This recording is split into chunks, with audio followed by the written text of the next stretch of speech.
Entonces, como les contaba, estamos en el Jardín de la Riqueza, sesión 3, y la sección 3 es una sesión bastante interesante porque habla de estar feliz con lo que se tiene. Pasamos por la sección 1, que fue el primer día de estudio, en el cual nos encontramos con las deudas. Y en las deudas pudimos ver cómo estábamos aferrados a un enlace espiritual y ese enlace espiritual nos hacía comportarnos de ciertas formas.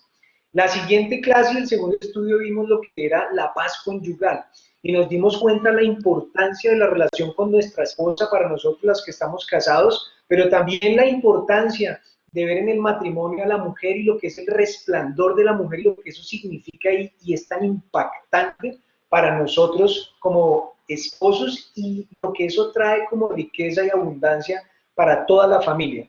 Y hoy el tercer capítulo del libro que se llama Ser feliz con lo que tienes, donde vamos a poder experimentar algo de verdad sobrenatural, porque uno escucha normalmente que vinimos al mundo a ser felices, pero a veces es una de las búsquedas más paradójicas, porque tratamos de ser felices y ponemos la felicidad en el concepto riqueza, en una de las variables, la única variable que estamos mirando la mayor cantidad del tiempo, porque la mayor cantidad del tiempo estamos enfocándonos en trabajar, o los que estamos estudiando para llegar a tener un trabajo y tener riqueza, pero al final nos vamos dando cuenta, como lo hemos visto en estas sesiones, que ninguna de esas cosas son lo que realmente representa una riqueza y que la riqueza material al final simplemente es una de las variables de toda la ecuación de lo que es la verdadera riqueza. Nosotros como seres humanos y como almas que bajamos a este mundo, pues obviamente tenemos bastantes componentes, bastantes variables. Estamos con la variable espiritual, que es la más importante, pero tenemos otras como la variable de nuestra familia, nuestra salud, la paz, la felicidad y pues claramente el dinero o la riqueza material. Eh, para introducir un poco este tema, pues quiero hablar de algo que es bastante importante. ¿Cómo llegamos a tener esta sonrisa en la cara de esta niña? ¿Cómo llegamos a tener una sonrisa tan marcada y esa sonrisa que no le dé pena mostrar los dientes? Yo les confieso que a mí en muchos años de la vida, cuando ya era grande, me daba pena reírme. Y me daba pena reírme porque mis dientes están en un poquito en recreo. Entonces, al estar en recreo, yo tenía un complejo y era que no me reía en público. Entonces, o cuando me tomaban una foto, siempre salía con la sonrisa así, con la boca cerrada, simplemente estirando los labios y ya. Pero Dios ha venido trabajando y ha venido mostrando que la sonrisa no son los dientes, la sonrisa es mucho más. La sonrisa viene del alma, la sonrisa es algo que sale a través de una boca, pero la boca es una única parte de la ecuación también. La sonrisa, como podemos ver en esta niña, es los dientes, sí, pero también sus cachetes, es la forma de sus ojos, es hacia donde está levantando la mirada, hacia donde está levantando la cabeza, es la postura de mi cuerpo. Todo eso hace parte de una sonrisa. Y la sonrisa, por tanto, es lo que está representando la felicidad, lo que está manifestando cómo me estoy sintiendo yo hoy, de la forma en la que estoy viviendo. Entonces, para introducir y ver cómo llegamos a esa sonrisa, quiero que nos adentremos en algo, y es algo que normalmente nos genera mucha incertidumbre. Y básicamente la reflexión es esta. Si fuéramos profetas, podríamos ver claramente qué. Podríamos ver claramente lo que dará frutos y lo que no dará frutos. Podríamos ver claramente lo que dará resultados y lo que no dará resultados. Podríamos ver lo que importa y lo que no importa, lo que es importante y lo que no es importante. Sin embargo, eso no es lo que pasa normalmente. ¿Por qué? Por una sencilla razón, y es que no somos profetas, ¿sí? Nosotros queremos ser profetas, nosotros queremos pensar en algo y estar totalmente convencidos de que el resultado al final es el que deseamos. O sea, como lo estábamos viendo en la diapositiva, queremos ver que si nos vamos a meter a un negocio, queremos estar seguros si eso va a dar frutos o si no va a dar frutos. Entonces nosotros suponemos que cuando tenemos la idea, pues como somos profetas, a ese negocio que va a dar fruto nos metemos. Y cuando nos llega otra propuesta y sabemos que no va a dar frutos, entonces no nos metemos. ¿Así funciona de verdad nuestra vida? Pues me parece que no, ¿sí? Realmente somos gente simple, somos gente en una era así de confusión, somos gente que está en un mundo que se mueve constantemente y por tal motivo nuestra vida está llena de incertidumbre. Es decir, yo puedo hacer muchos planes, pero me meto al negocio y es posible que el negocio no salga como yo lo esperaba. O que yo me proponga hacer cierta actividad esperando un resultado bastante importante y resulta que el tema pasa totalmente desapercibido. Entonces quiere decir que cualquier cosa puede pasar, porque también ha ocurrido y cada uno en su historia personal, creo que también ha ocurrido que se meten a algo donde querían y tenían la esperanza de que les diera fruto o que fuera algo importante y también se logró eso, o sea que fue importante. Sin embargo, pues la conclusión es que no tenemos forma de predecirlo. O sea, nosotros no tenemos una forma de predecir el futuro. Nosotros no podemos decir cuál acto de bien que hagamos es importante y cuál dará frutos. O sea, nosotros no tenemos esa posibilidad. Pero tampoco se nos pide eso. Y es algo que tenemos que tener muy claro, porque nosotros pensaríamos como si Dios nos estuviera pidiendo eso. O sea, hijo, tú debes saber qué es lo que debes hacer y debes saber qué es lo que da fruto. Y según lo que tú veas, eso es lo que tienes que hacer. Por tal motivo, evita lo que dará frutos negativos o lo que no dará fruto. Nosotros pensamos que Dios nos habla de esa manera, sin embargo, Dios no nos habla de esa manera. Dios simplemente nos dice, haz lo que tienes que hacer, esfuérzate en lo que tienes que esforzarte, pídeme a mí lo que tienes que pedirme y lo que quieres de tu corazón, pero no te eches a ti una carga de esa decisión me dará fruto o no me dará fruto, porque tú empiezas a cargarte de una forma que cuando pasa el tiempo, llega al final y no te dio fruto, empiezas a caer en el juicio, en el autojuicio, en la culpa. ¿Y eso qué es? Es algo bastante crítico porque tú estás juzgando tus actos, estás juzgando el resultado de cierta oportunidad que te dio Dios. Y eso es algo que es complicado porque Dios no lo mira bien, porque tú te estás volviendo más justo que Dios. Dios no te está juzgando, pero tú sí lo estás haciendo. Ahora veamos el caso opuesto. Te dio mucho fruto, es decir, lo que tú querías hacer y lo que tú esperabas se dio. Ojo, porque también se puede volver en tu contra, porque ahí es donde nace el ego y nace la arrogancia. Por eso Dios no nos pide eso. Dios no nos pide eso. Dios no nos pide que tomemos las decisiones de nuestra vida con base en si algo va a dar fruto o no va a dar fruto. Él simplemente nos pide que tomemos todo lo que Él nos da y todo lo que nos manda en el camino, que nos esforcemos y que esperemos y hagamos lo mejor para que el resultado que llegue sea el resultado que yo reciba de la forma más alegre posible. Es decir, nosotros tenemos que hacer lo mejor que podamos, esforzarnos al momento de tomar una decisión, pero el qué será de ello o cuál es el propósito de aquello, eso solo lo debe saber Dios. Solamente Dios debe saberlo. Por tal motivo debemos quitarnos esa carga. Debemos quitarnos esa carga porque al al tener esa carga todo el tiempo, vamos a caer nuevamente en los dos problemas. O nos culpamos porque no nos salió, o nos volvemos arrogantes porque nos salió.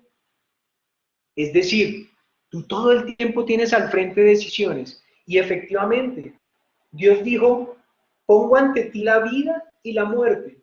Elige la vida. ¿Pero qué es elegir la vida? Elegir la vida es aceptar que lo que está poniéndose enfrente mío es la voluntad de Dios y que es bueno, que yo me voy a esforzar todo el tiempo porque actúo conforme a su palabra. Es decir, hay principios como los que hemos visto. Voy a ser honesto. Es decir, voy a cuidar mi buen nombre. Es decir, voy a evitar las deudas.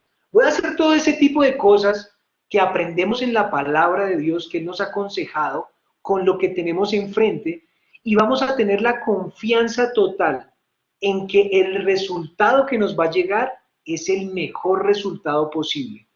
De que ahí no hay una medida de bueno o malo. De que ahí lo que llega es lo que debe llegar. Y por tal motivo debo sentirme feliz con eso.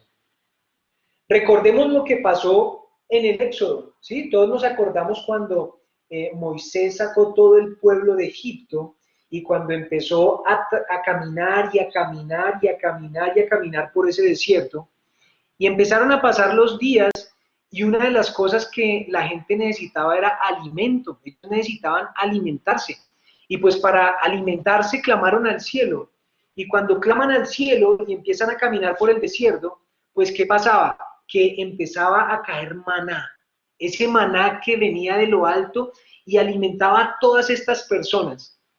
Y era muy impresionante porque cuando caía ese maná del cielo tenía varias características.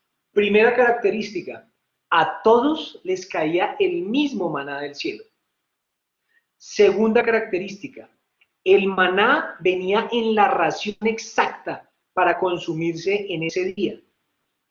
Tercera característica, el maná, dependiendo del grado de fe de la persona, le caía ahí en la puerta de su tienda, de su cabaña, o le caía lejos. Decían que si la persona tenía mucha fe y confianza en que Dios le proveía ese maná, él solamente abría la puerta y ahí estaba el maná para alimentarse ese día. Pero las personas que dudaban un poquito les tocaba caminar 10 metros. Al que dudaba más le tocaba caminar 100 metros. Al que le tocaba buscar hasta allá hasta que encontraba el maná. Es decir que era fácil o difícil encontrarlo dependiendo la cantidad de fe.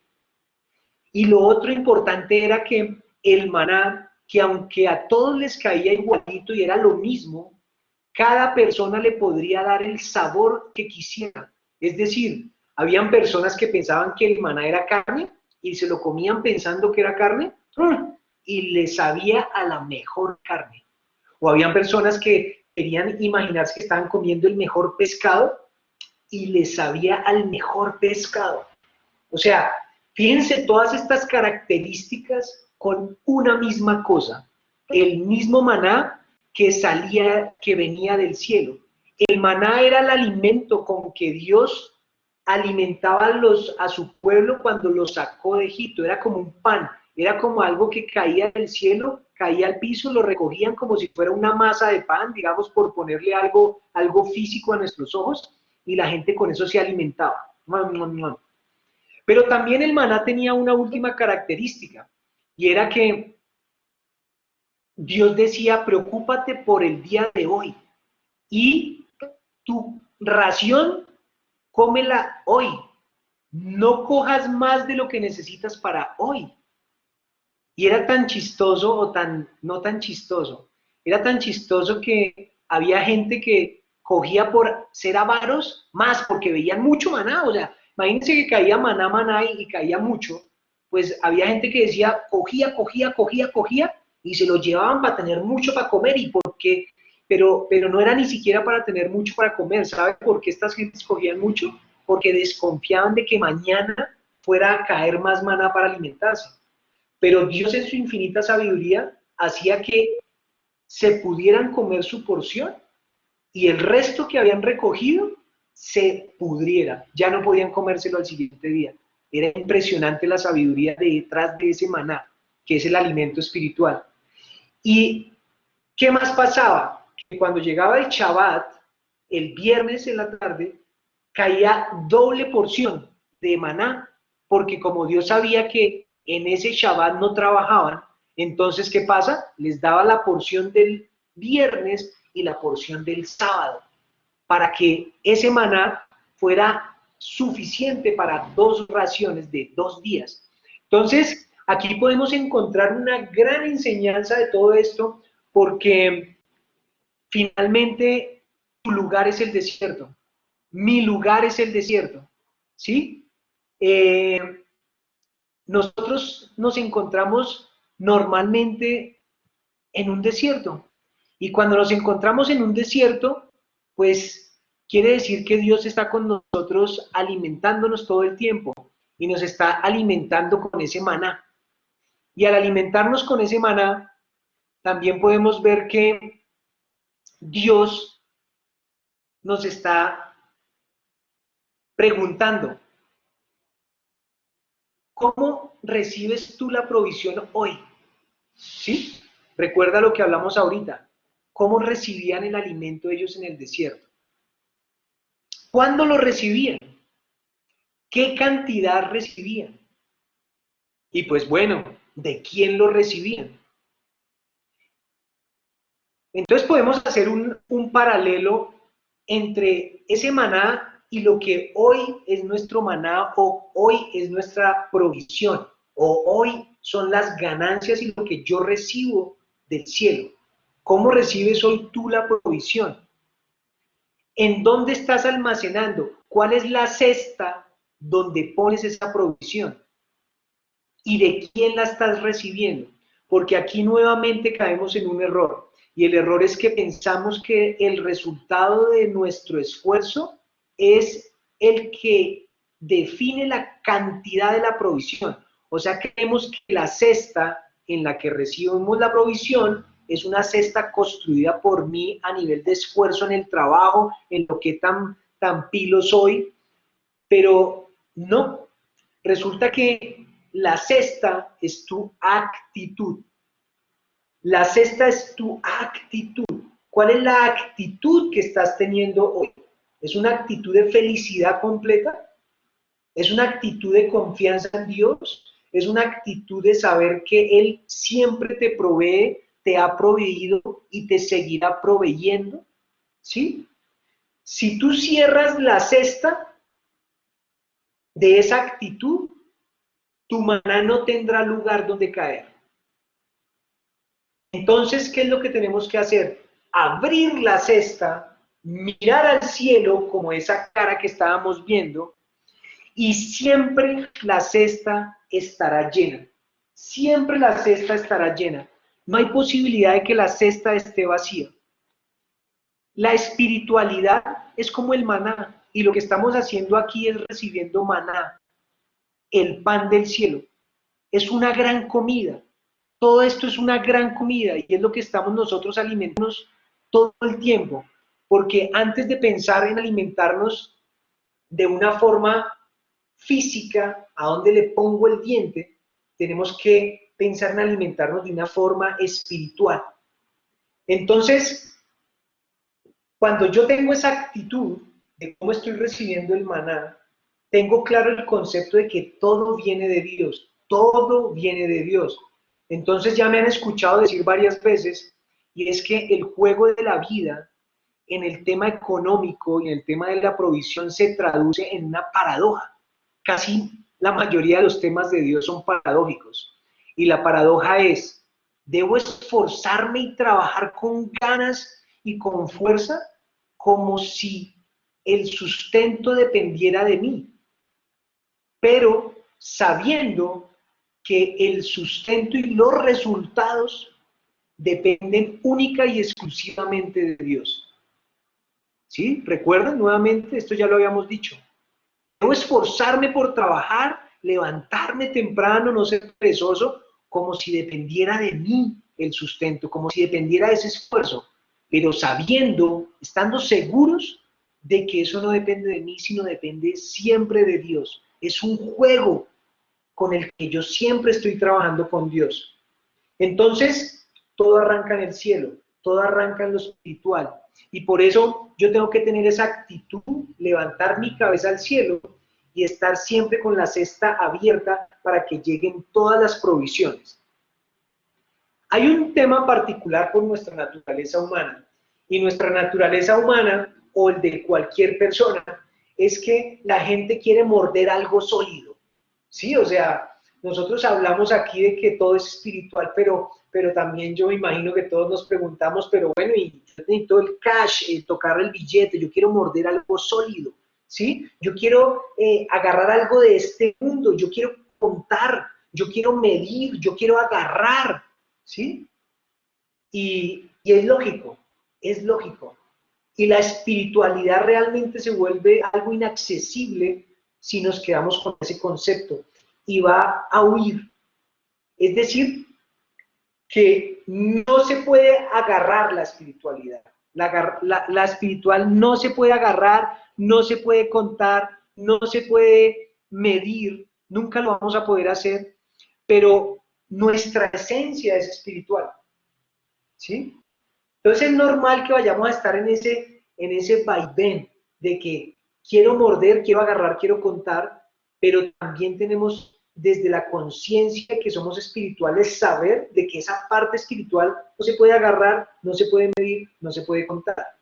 Pero lo bonito del caso es que no se puede hacer nada de estas cosas, es porque nosotros somos infinitos. Nuestra alma realmente es infinita. Y cuando nosotros queremos contar, agarrar, nosotros estamos limitando lo infinito de nuestra alma.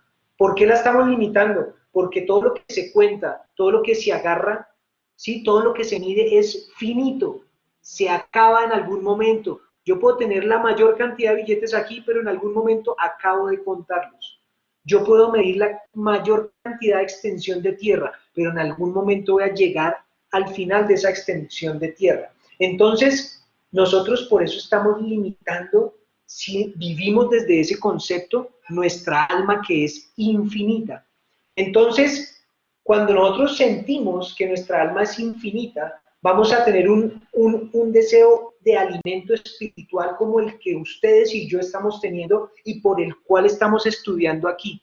Y ese deseo espiritual es insaciable, ¿sí? Es netamente insaciable. Y solo la paz interna, solo esa paz interna se logra cuando nos sumergimos en algo desconocido. Y nos estamos sumergiendo en lo desconocido cuando nos sumergimos en lo espiritual, cuando nos sumergimos en algo que no podemos tocar. Ahí se logra esa verdadera paz interna. Por eso ustedes escuchan, o hemos escuchado, que muchos millonarios o muchas personas famosas dicen, no, es que yo sí lo tengo todo, pero siento un vacío, siento algo dentro de mí como si me faltara algo, siento como que estoy intranquilo, siento ansiedad. Y uno se pregunta desde el otro lado, pero ¿cómo va a sentir eso si él lo tiene todo? Si es multimillonario, además es famoso. Entonces, aquí empezamos a entender el por qué. Y es porque esa paz interna solo se logra cuando nos sumergimos en lo desconocido, en lo espiritual, en lo infinito, ¿sí? En Dios. Y eso es lo que estamos aquí logrando para integrarnos con ese ser uno con Dios, como Jesús, como Yeshua, cuando logró ser uno con Dios. Él era uno con Dios y él decía, el que quiera ver al Padre, que me vea a mí. Y el que me quiera ver a mí, pues viéndome a mí puede ver al Padre. Porque la voluntad del Padre es mi voluntad. Y mi voluntad es la voluntad de mi Padre. Nosotros podemos hacer lo mismo. Nosotros podemos llegar a ser uno con Dios. Lo único que nos distancia de poder hacerlo o no poder hacerlo es una decisión. Y es saber que todo lo que tú vives, todo lo que tú tienes es la voluntad de Dios. Es decir, que lo que estás viviendo tú, lo que yo estoy viviendo, es la voluntad de mi Padre. Entonces yo quiero decir, wow, si esta es la voluntad de mi Padre, pues es mi voluntad.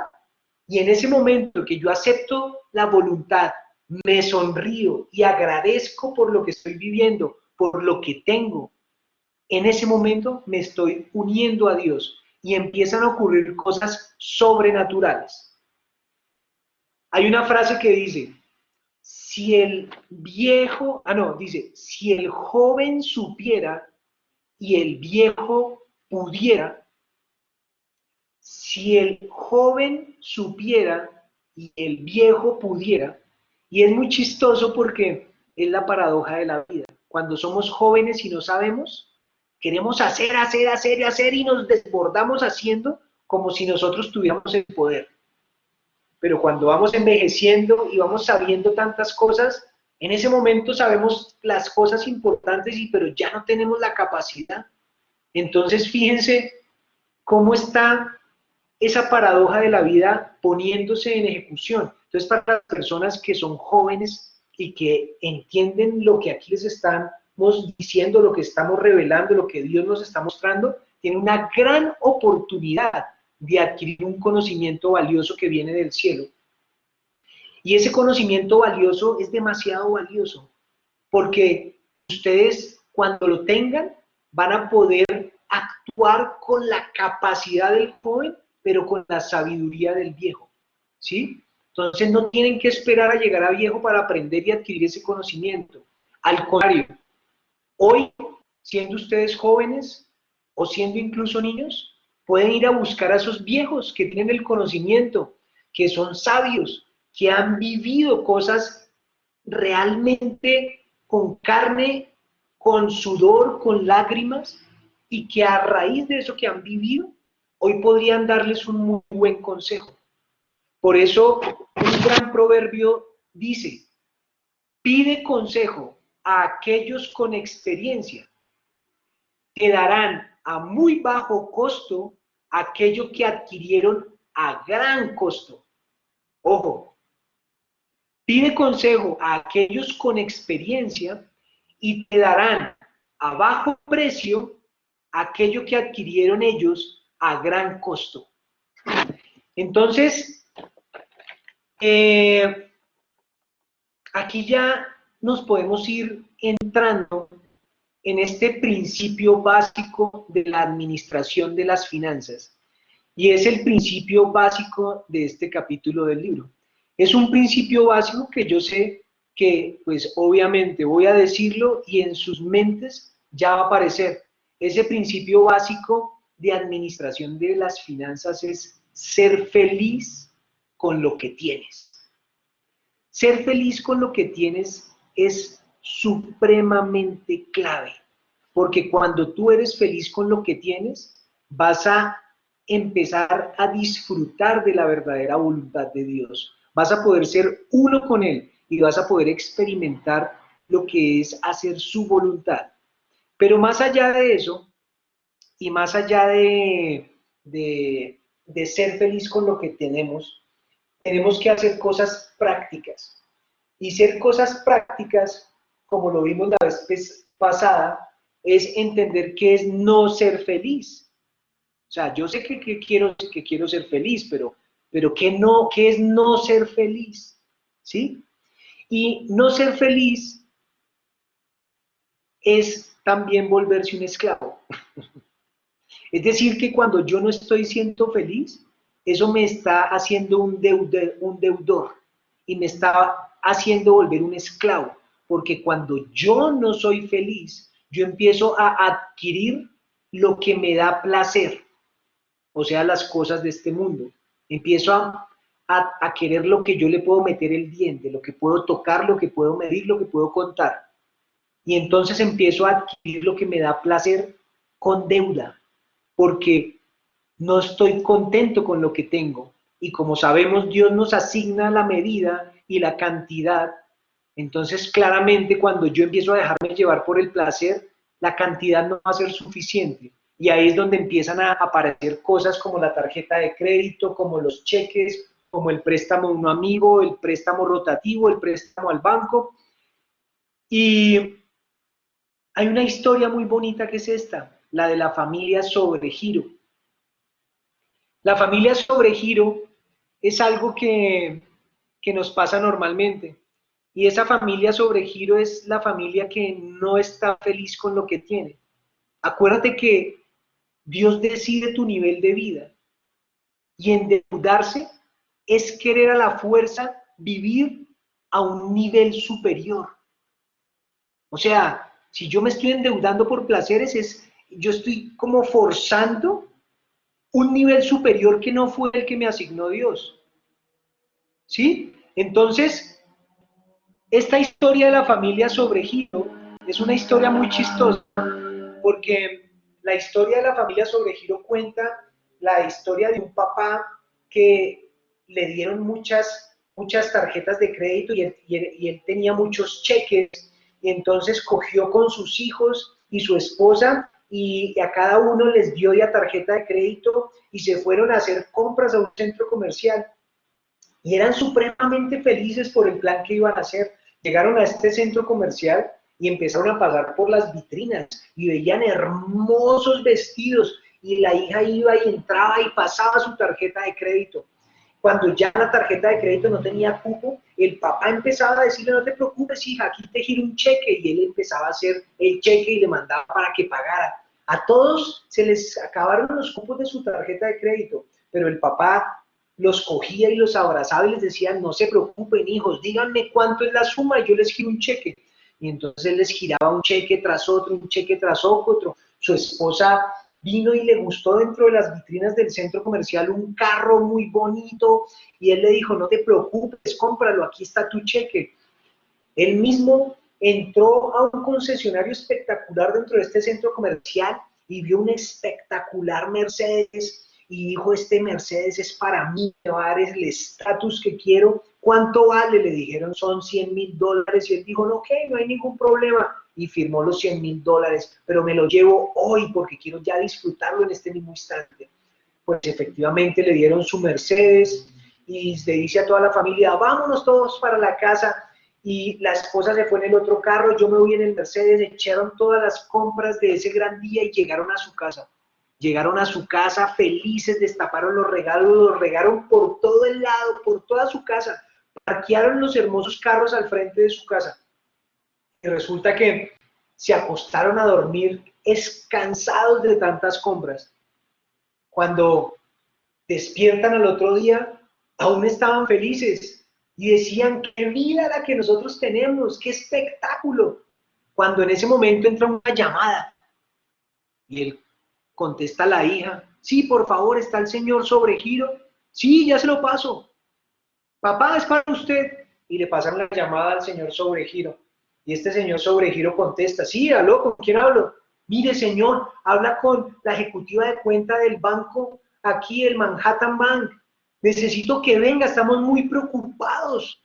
¿Cómo así? ¿Qué pasa? No, estamos muy preocupados. Venga, por favor, al banco inmediatamente. Y entonces el señor Sobregiro pues dijo, ok, ya voy. Le dijo a sus hijos, bueno, ya vengo, voy para el banco que me están llamando para algo. Y cogió, se alistó, se vistió con las mejores prendas que había comprado el día anterior, Ferragamo, Hugo Boss, se puso sus zapatos, salió, cogió las llaves de su gran Mercedes, prendió su Mercedes y se fue hasta el banco. Llegó al banco, se baja caminando elegantemente, con su sonrisa en la cara. Cuando llega al banco, lo recibe la ejecutiva de cuentas. Hola, señor Sobregiro, venga, necesitamos hablar claramente, vamos a la oficina del gerente.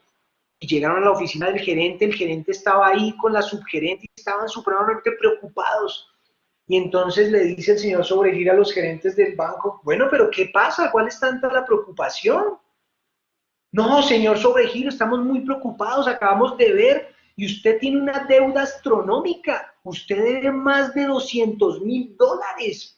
O sea, de ayer a hoy pasó su endeudamiento y subió en $200,000, impresionante. Y le dice el señor Sobregiro, pero para eso me llamaban.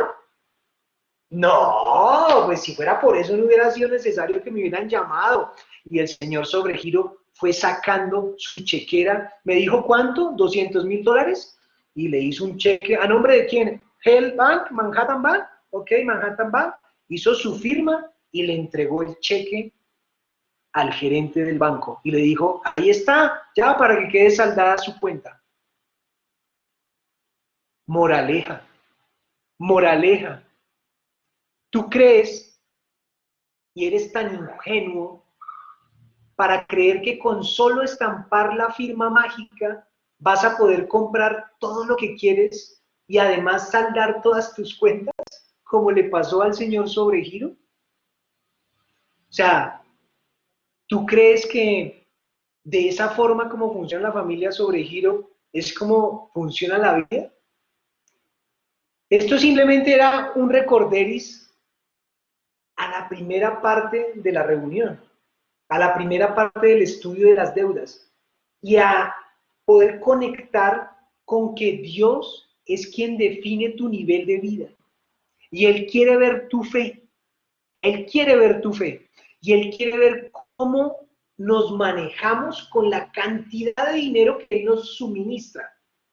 Y es muy interesante la prueba porque Él está siempre pendiente a ver cómo estamos manejando nuestros asuntos, qué es lo que estamos haciendo con esa cantidad que Él nos está dando, cómo estamos actuando, nos estamos dejando llevar por los placeres de este mundo o realmente estamos siendo conscientes de que esa cantidad que Él definió es la cantidad justa y es la cantidad que necesitamos. Nosotros tenemos que ser conscientes de que si es Él el que decide el nivel de nuestra vida, nosotros tenemos que ser claros con algo. Y aquí quiero que vayamos al Salmo 112. Este Salmo 112 es un salmo que les recomiendo leer una, dos, tres, cuatro veces. Hoy vamos a hacer énfasis en el versículo 5 de este salmo. El versículo 5 de este salmo. Pero voy a leerlo rápidamente para que veamos de qué habla. Aleluya. Feliz el hombre que respeta a Yahvé, que se dedica con fervor a sus mandamientos. Sus descendientes serán poderosos en la tierra, una generación bendecida de hombres rectos. Bienestar y riquezas hay en su casa, y su benevolencia dura para siempre. Una luz brilla para el recto en las tinieblas. Él es bondadoso, compasivo y benévolo. Todo, oigan bien, todo y en todo le va bien al hombre que presta generosamente, al hombre que maneja sus asuntos con equidad. Nunca será conmovido. Al benévolo lo recuerdan siempre. No le teme a malas noticias. Su corazón está firme, confiado ¿en quién? En Yahvé. Su corazón es resuelto, no tiene temor. Al final verá la caída de sus adversarios. Reparte libremente a los pobres. Su benevolencia dura para siempre. Levantará su frente con honor. El malvado lo verá y se enojará. Crujirá los dientes, su valor flaqueará, el deseo de los malvados parará en nada. ¡Wow! Es impresionante porque antes de entrar al 5, que es el que vamos a profundizar, miremos el 10, y es que si nos salimos de estos conceptos de la familia Sobregiro, de estarnos llevando por los placeres y estar adquiriendo deudas, al final no vamos a tener la posibilidad de que alguien se enoje con nosotros y que esos que nos querían meter en ese círculo no van a poder hacer nada, o sea, el deseo de ellos va a parar, no va a parar en nada.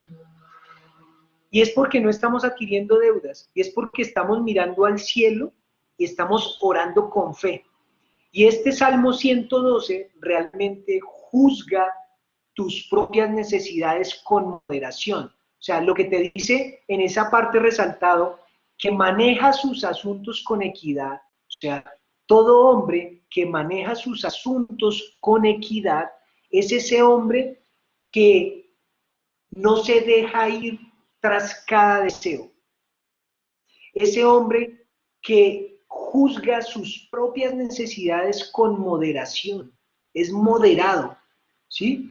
Ese hombre que es capaz de tener calma ante un deseo de la carne. Ese hombre es el que le va a ir bien en absolutamente todo, en absolutamente todo. Entonces, este salmo se completa con este proverbio 13:25. Este proverbio 13:25 dice, el justo come hasta satisfacerse, pero el vientre del malvado está vacío. Y aquí hablamos de un rasgo que es bastante feo y es el rasgo de la soberbia, ¿sí? Y ese rasgo de la soberbia es el rasgo de querer vivir por encima de lo que nos permiten nuestros medios. El rasgo de la soberbia nos hace ser unas personas del mundo. El rasgo de la soberbia nos hace enfocarnos en lo que ven nuestros ojos. El rasgo de la soberbia nos hace enfocarnos en la comparación, en ver a mi vecino. Entonces, en ese rasgo de la soberbia, lo que voy a hacer yo fácilmente es caer. Voy a caer rápidamente en una deuda, porque me estoy cayendo en una tentación. Y entonces, no estoy saliéndome de lo que desea Dios, y es de la esclavitud. ¿Qué es lo que espera Dios? Pues que no tengamos tarjetas de crédito, o al menos si la tenemos, no las usemos como el acercarme a un placer que no puedo pagar, ¿sí? No lo hagamos de esa forma, de pronto usarlo como un medio cómodo, pero no hacerlo de la forma como normalmente lo estamos haciendo y como vimos en esa familia sobre giro y como nos muestra ese proverbio y ese salmo que tan sabiamente nos habla. Nosotros, cuando nos quitamos eso, no vamos a tener tarjetas de crédito, no vamos a tener cheques, nos queda una sola alternativa y es clamar a Dios. ¿Sí? O sea, la única alternativa que nos queda es clamar a Dios. Y cuando clamamos a Dios, vamos a su palabra. Y cuando vamos a su palabra, nos encontramos con verdades de su palabra que nos dicen cosas contundentes, sí, para poner en práctica. Y esas cosas contundentes para poner en práctica nos van a dar resultados sorprendentes, sorprendentes. Cuando nosotros hemos caído durante todo este tiempo en las cosas que hemos hablado y que definitivamente pues no deberíamos haber caído nunca, pero ya lo hicimos, pues la buena noticia es que Dios nos da la posibilidad de rectificar. Dios nos da la posibilidad de rectificar y para rectificar Dios nos da la posibilidad de crecer en dos rasgos de nuestro carácter. Un rasgo de nuestro carácter, como ya lo hemos venido hablando, es la satisfacción. Y otro rasgo del carácter es la caridad, ¿sí? Entonces, con estos rasgos, no te vas tras las riquezas de este mundo. O sea que esta es una de las estrategias claves que nosotros tenemos a la mano para poner en práctica. El rasgo de la satisfacción y el rasgo de la caridad. El rasgo de la satisfacción básicamente dice que el rico es el que es feliz con su parte, es el que es feliz con lo que Dios le dio. Y el rasgo de caridad me habla de dos componentes importantes, dos gastos sabidos que nos habla la palabra, y uno es el diezmo y otro es la caridad. Cuando entramos a profundizar en el diezmo, aunque no vamos a profundizarlo tanto en este estudio, nos encontramos que el diezmo en hebreo se escribe maaser y riqueza en hebreo se escribe osher. Pero resulta que maaser y osher comparten la misma raíz en el hebreo. Es decir, que el diezmo y la riqueza están conectados, ¿sí? Y el otro componente importante es la caridad. Y algo que a mí me enamora de la caridad es el proverbio 19:17 que dice, el que es generoso con el pobre, le presta a Yahvé. Él le pagará a su debido tiempo. Entonces yo digo, wow, ¿yo le puedo prestar a Dios? Yo no sabía que yo le podía prestar a Dios hasta que descubrí este proverbio. Y la respuesta es sí. ¿Y por qué la respuesta es sí? Porque Dios mismo lo está diciendo en su palabra. Yo le puedo prestar a Él siendo generoso con el pobre. cuando yo doy caridad. Y cuando yo estoy haciendo estas dos cosas, no estoy permitiendo que las puertas de la generosidad se cierren. Y cuando yo no logro que las puertas de la generosidad se cierren, quiere decir que yo estoy generando el rasgo que me permite abrir las tuberías y los canales de bendición para que llegue el dinero a mi vida. Cuando hablamos del diezmo, hay muchísimos paradigmas allí.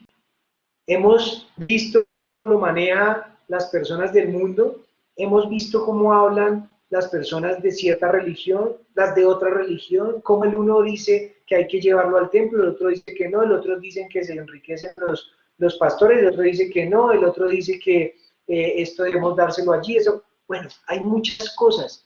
Nosotros, y el mensaje de hoy es, no nos enredemos con esos pensamientos.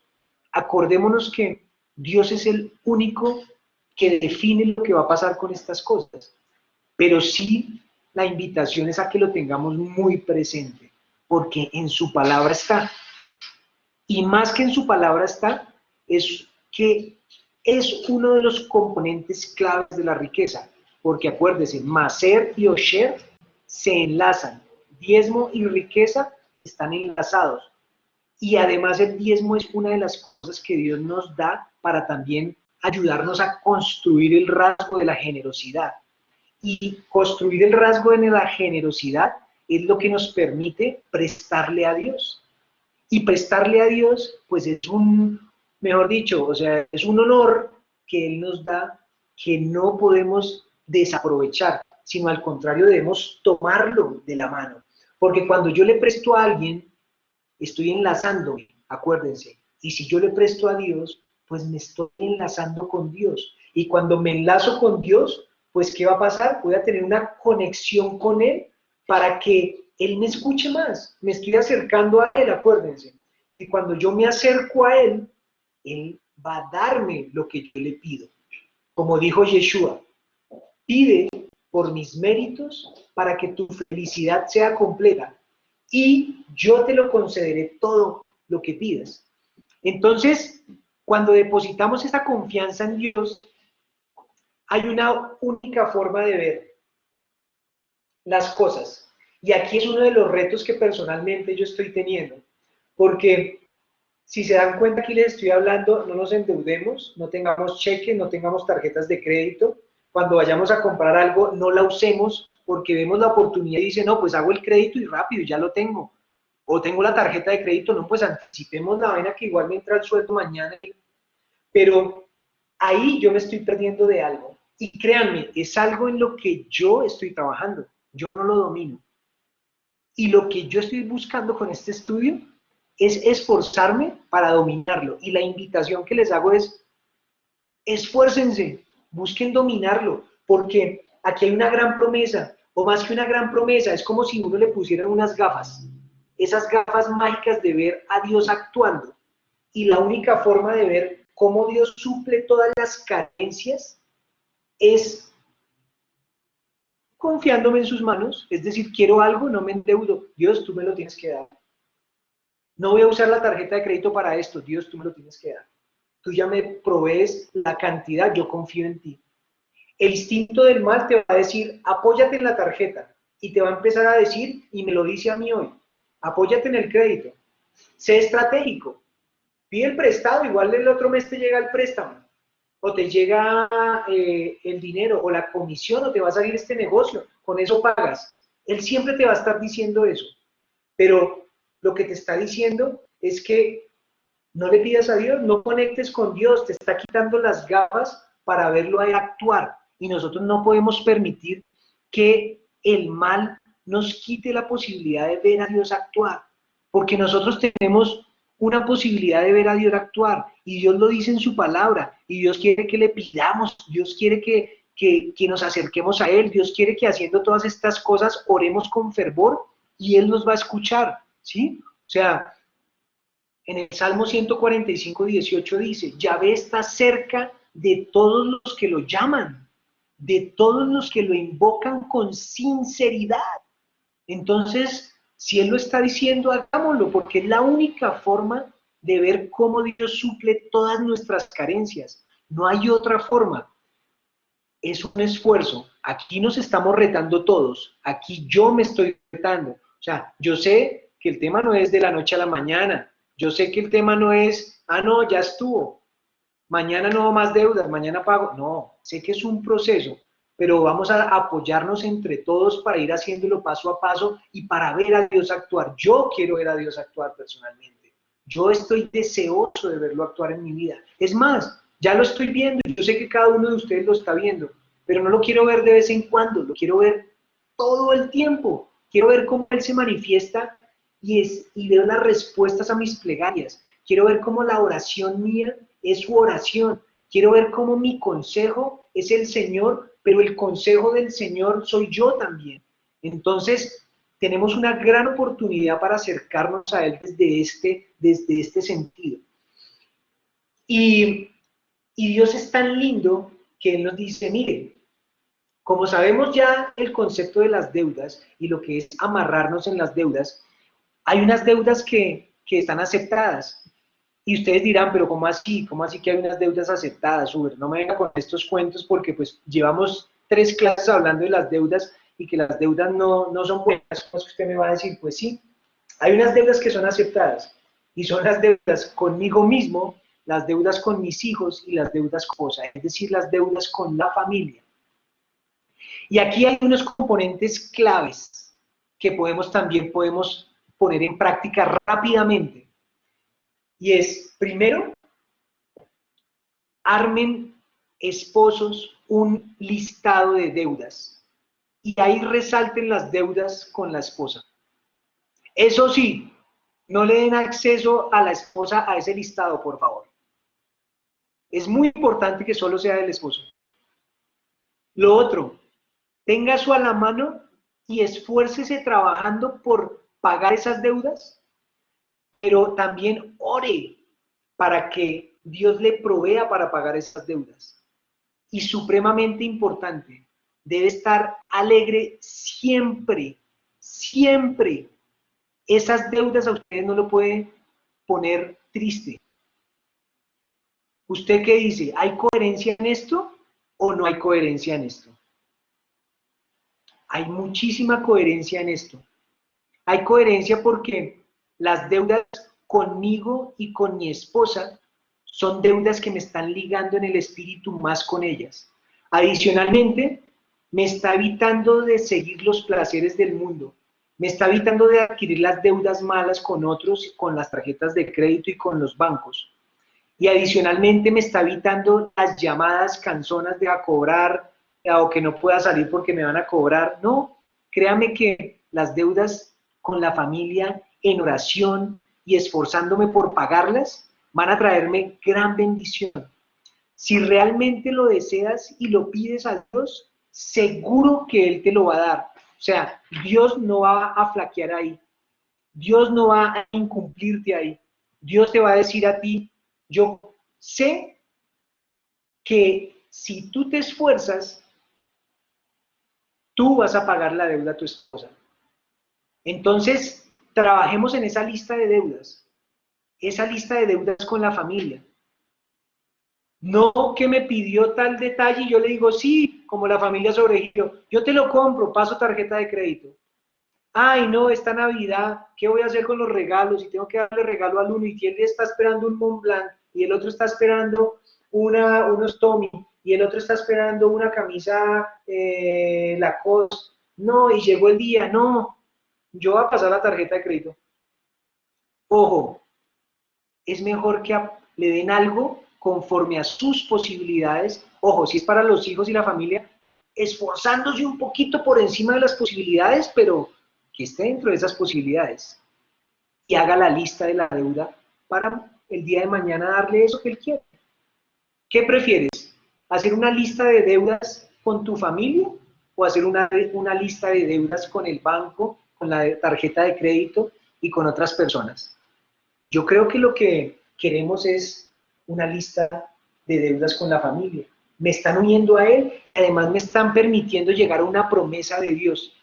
Una promesa de Dios porque cuando nosotros queremos cumplir con inocencia y queriendo honrar a nuestra esposa en las deudas de nuestra esposa y queriendo honrarla inclusive más de lo que nos permiten nuestras posibilidades, desde un deseo profundo del corazón, estoy seguro que Dios va a cumplir, ¿sí? O sea, eso nos va a traer a nosotros como hombres más paz, nos va a traer éxito, nos va a traer abundancia, ¿sí? Nos va a traer tantas cosas que después vamos a estar contando la historia, como esta historia con la que vamos a cerrar de una historia muy conocida en el pueblo judío, y es la historia de el rabino, el Rabbi Akiva se llama. La historia del Rabbi Akiva cuenta de que él era un señor muy, muy pobre, pero demasiado pobre. Era tan pobre que no tenía un lugar decente para vivir, y él ya era un señor casado. Este señor era tan pobre que tenía que dormir en un establo, y en ese establo acostarse dentro de la paja y dormir con su esposa abrazado, metidos dentro de la paja, cubiertos para cubrirse del frío, porque eran tan pobres que no tenían ni una manta para cobijarse. Y cada mañana, Rabbi Akiva se levantaba alegre, despertaba a su esposa, le quitaba la paja del cabello y con cariño le prometía un futuro mejor. Le prometía todos los deseos del corazón de su esposa, y le prometió tanto que le prometió la joya de Jerusalén. Se llamaba la Jerusalén de oro. Y fue tanto el mérito de él de esforzarse en oración, fue tanto el mérito de él de esforzarse por cumplirle a su esposa y de trabajar para ello, que se dice que el resplandor de su esposa lo irradió tanto que el mérito de ella hizo que fuera uno de los sabios más sabios del pueblo judío, uno de los sabios más conocedores de la palabra y del conocimiento divino del pueblo judío. Pero no solo eso, fue un señor y un hombre que terminó siendo un gran acaudalado, un gran millonario de la región, una persona que manejaba unas cifras que ni siquiera le alcanzaba a contar, pero todo porque confió, porque lo puso en práctica y porque definitivamente estuvo siempre feliz con lo que tenía, agradeció al cielo y se esforzó por solamente tener deudas con su familia, con su esposa, y porque en oración le pedía a Dios cumplírselas. Las fue cumpliendo y el resultado llegó. Y este resultado estoy seguro que llegará para cada uno de nosotros al poner en práctica todas las cosas que estamos aprendiendo. Estamos aprendiendo cosas que paso a paso nos van a ir llevando. Poco a poco. Sé que esto es con calma, que no tenemos que hacerlo de la noche a la mañana, pero oremos, oremos, hagamos los componentes prácticos de estas enseñanzas y apoyémonos los unos a los otros, hombro a hombro, estemos confiados en que el resultado va a llegar, porque Dios no es hombre para cambiar. Ninguna promesa de Dios es incumplida. Todas, absolutamente todas, Él siempre las va a cumplir. Y yo estoy seguro que lo que aquí estamos haciendo es construyendo un testimonio. Vamos a ver cómo cada uno de nosotros va a contar la historia de cómo se ha convertido sabio, sabio, sabio en los caminos de Dios, y cómo ha construido una gran riqueza. Una riqueza que no fue fruto del esfuerzo, sino fruto del maná que llovió del cielo. Vienen otras clases espectaculares. Vienen unas clases que ustedes no se imaginan los temas que vienen. Yo estoy sorprendido con lo que está pasando. Entonces, los espero aquí en la próxima clase para que continuemos elevándonos espiritualmente y aprendiendo entre todos, porque eso es lo que estamos haciendo. Gracias al Señor por permitir este espacio, y pues muchas gracias por esforzarse en sacar tiempo para aprender de su palabra, que es verdad.